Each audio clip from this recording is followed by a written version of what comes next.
রাসূলুল্লাহ সাল্লাল্লাহু আলাইহি ওয়াসাল্লাম ইরশাদ করেন, লাইয়ালি জান্নার আহাদুন সাল্লা ক্বাবলা তুলুইশ শামসি ওয়া ক্বাবলা গুরুবিহা। নবীজি বলেন, সূর্য ওঠার আগে এবং সূর্য ডুবার আগে আলেম ছাড়া অন্যদের একজন বলবেন, আলেম ছাড়া অন্যদের থেকে একজন বলবেন, দেখি সবাই চুপ, রেডি হন। সূর্য উঠার আগে এবং সূর্য ডুবার আগে খুব দ্রুত বলবেন কোন দুই নামাজ?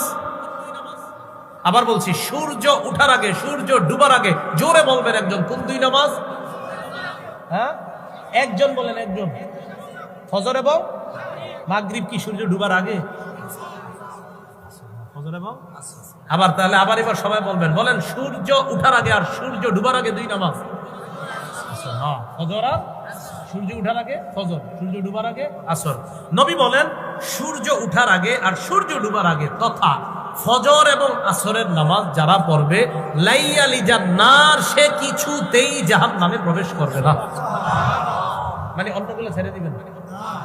এই দুই নামাজ মানুষ অলসতা বেশি করে, তাই রাসূল এই দুই নামাজের গুরুত্ব দিয়েছে।